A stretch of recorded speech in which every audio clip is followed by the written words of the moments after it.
Hello guys, welcome back to this channel. Guys, इस video में हम लोग रेलटेल कॉरपोरेशन के बारे में बात करेंगे।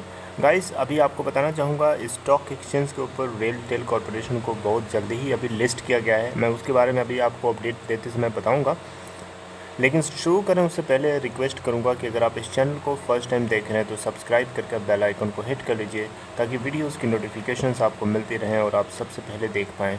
रेलटेल कॉरपोरेशन लिमिटेड की हम बात करें तो सबसे पहले बात करेंगे कल के दिन की सिचुएशन की। तो कल 139.70 की प्रीवियस क्लोजिंग के पास 142.50 जो कि गैप अप ओपनिंग होती है, और 136.55 का लो बनाता है, और 143.80 का हाई। अभी तक 52 वीक लो में इसका 94 का है और 52 वीक हाई है 189.70 का।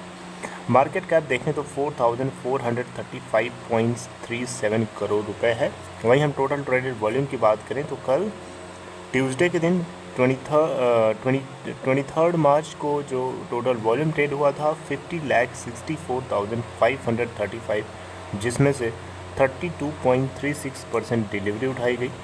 बीएससी के ऊपर देखें तो 138.25 की क्लोजिंग, जो कि 1.04% डाउन है, और टोटल वॉल्यूम ट्रेड करता है 2,87,082 क्वांटिटीज़, जिसमें से 37.82% की डिलीवरी है। 4,436.97 करोड़ की इसकी मार्केट कैप है। तो गाइस, आप लोगों को बताना चाहूँगा, रेलटेल कॉरपोरेशन लिमिटेड ये भारत की, जी हाँ, इंडिया की सबसे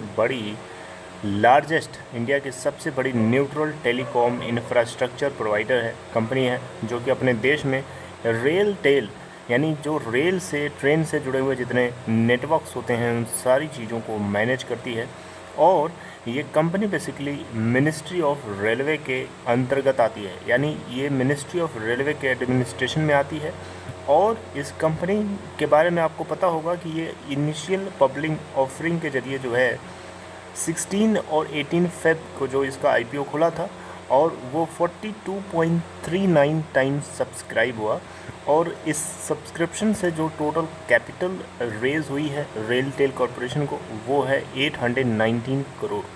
राइट, यहाँ पे कंपनी जो है एक स्ट्रॉन्ग एंट्री करती है स्टॉक एक्सचेंज के ऊपर 26 फेब को, राइट, यानी 26 फेब 2021 को, और यहाँ पे उस समय इसकी स्टॉक क्लोजिंग थी 121.40 के ऊपर।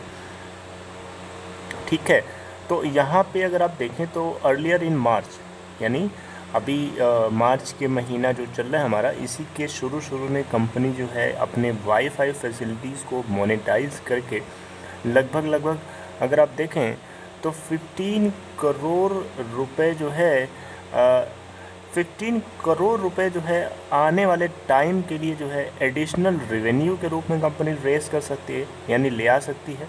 लेकिन यहाँ पे आपको बताना चाहूँगा, कंपनी जो है वाईफाई फैसिलिटीज़ को मोनेटाइज किया है, ठीक है, by launching high speed paid wifi at 4,000 railway station, यानी 4,000 रेलवे स्टेशंस के अंदर, भारत के अंदर 4,000 रेलवे स्टेशंस के अंदर अगर देखें तो वाईफाई फैसिलिटी को इन्होंने लॉन्च किया है, जो कि हाई स्पीड वाईफाई है। राइट, तो इससे यहाँ पे इनको कुछ कैपिटल रेज होगा, और माना जा रहा है कि इससे आने वाले टाइम में 15 करोड़ रुपए पर एनएम के हिसाब से कंपनी एडिशनल रेवेन्यू जो है जनरेट कर पाएगी। तो इससे जुड़ी हुए 3 आपको अपडेट देने हैं, 3 बहुत बड़ी खबरें हैं, जिसमें से पहली खबर ये है गाइस कि यहाँ पे रेलटेल कॉरपोरेशन ऑफ इंडिया को बेसिकली 153.15 करोड़ रुपए का एक प्रोजेक्ट मिला है। राइट, और ये प्रोजेक्ट बेसिकली मिला है सेंट्रल कोल फील्ड्स लिमिटेड के द्वारा। राइट, और यहाँ पे अगर आप देखें तो इसी को लेकर के इस शेयर के अंदर 8% के सीधे हमें जंप देखने को मिली थी परसों, यानी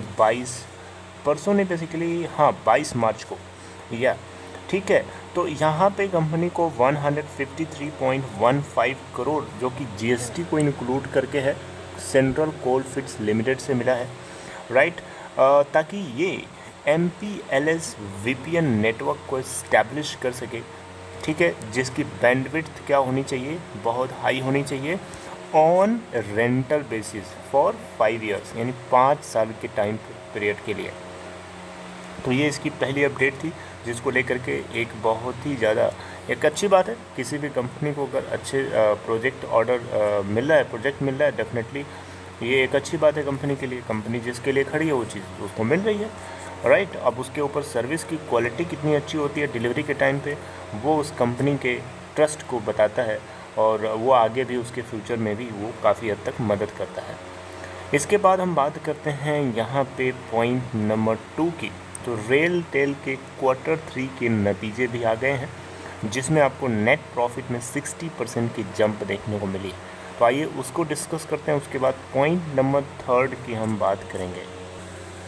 तो RailTel Corporation of India Monday के दिन 60.4% rise in its consolidated net profit, यानी ये अपने कंसोलिडेटेड नेट प्रॉफिट में 60.4% की जंप शो किया है, और जो टोटल वैल्यू निकल के आती है 69.6 करोड़ रुपए, right, for Q3, right. The company had reported 43.23 crore रुपए इन ईयर अगो, यानी सेम क्वार्टर में प्रीवियस ईयर अगर आप देखें तो 43 करोड़ का लगभग इनको गेन हुआ था, जबकि इस बार 69.6 करोड़ का आप देख सकते हैं। परसेंटेज वाइज 60.4% की जंप है।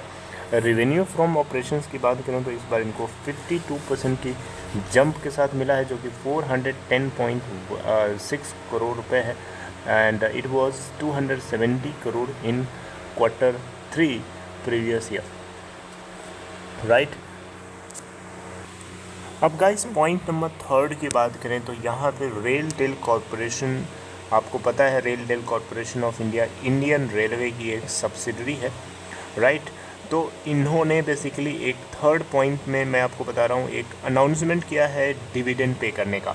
जी हाँ, ये 10% of paid up share capital के आधार पर या के रेट के हिसाब से 1 रुपये पर शेयर के हिसाब से ये डिविडेंड पे करेंगे अपने शेयर होल्डर्स को, जो कि बहुत अच्छी बात है, बहुत अच्छी बात है, ठीक है। तो अगर आप इसके अंदर पहले से इन्वेस्टेड हैं, अगर आपने IPO के थ्रू आपने एंट्री करी है, तो आपको भी डिविडेंड मिल सकता है। और जो डिविडेंड देने की जो डेट है कंपनी ने तय किया है वो है 5 अप्रैल 2021, राइट। तो ये 3 अपडेट्स थे गाइस। इसके अलावा अगर आप देखें तो यहाँ पे कंपनी की तरफ से एक बात और बताई गई कि कंपनी का जो बिज़नेस था वो बेसिकली जो है नोवेल कोरोना वायरस से इम्पैक्ट ज़रूर हुआ है। उससे जो पैंडमिक था उसकी वजह से इनका बिज़नेस भी इम्पैक्ट हुआ है, और यहाँ पे जो इम्पैक्ट है वो काफ़ी सिग्निफिकेंटली हुआ है, ठीक है, जिसकी वजह से लॉकडाउन की वजह से। तो इससे जुड़े हुए जितने भी इवैल्यूएशंस थे कंपनी ने पैंडमिक से जो इम्पैक्ट क्रिएट हुआ है उसको लेकर के कंपनी ने उसको कैलकुलेट कर लिया है, और उससे सतर्कता है कंपनी के अंदर, सावधानी है। और यहाँ पे अगर आप देखें तो इससे जुड़ी हुई जितनी इन्फॉर्मेशन है उसको कंपनी ने अपने बैक साइड ऑफ एनवेलप में कैलकुलेशन जो है करके ऑलरेडी रखा हुआ है। तो यहाँ पे जो है कोविड-19 से जुड़ा हुआ जितना भी है उसका इम्पैक्ट कितना है या कितना नहीं है, ये कंटिन्यूइंग प्रोसेस है, क्योंकि कोरोना वायरस आज ख़त्म नहीं हो रहा है, आने वाले टाइम में भी ये रहेगा, और धीरे धीरे ये ख़त्म होगा भी तो धीरे धीरे ही होगा, राइट। तो ये कंटिन्यूइंग प्रोसेस है। हालांकि जितना अभी तक इम्पैक्ट पड़ा है उसको इन्होंने कैलकुलेशन के जरिए जो है रेडी किया है, मतलब तो ये प्रिपेयर्ड है उसके अकॉर्डिंग, राइट। तो आगे देखेंगे क्या नई सिचुएशन होती है, लेकिन सबसे अच्छी बात यह है यहाँ पे कंपनी जो है अपने शेयर होल्डर्स को 1 रुपये पर शेयर के हिसाब से डिविडेंड पे करने जा रही है। So this is all for this 3 updates guys. तो ये आई होप आपको ये जो पॉइंट्स तीनों मैंने आपको बताए ये समझ में आया होंगे। So this is all for this video guys. I hope you liked it. If you liked it, please give a thumbs up, and if you're interested to open Demat account or trading account, there is a link in description box of this video. You can click on that link to open an account in Upstox. See you guys next time with next video. Till then, take care.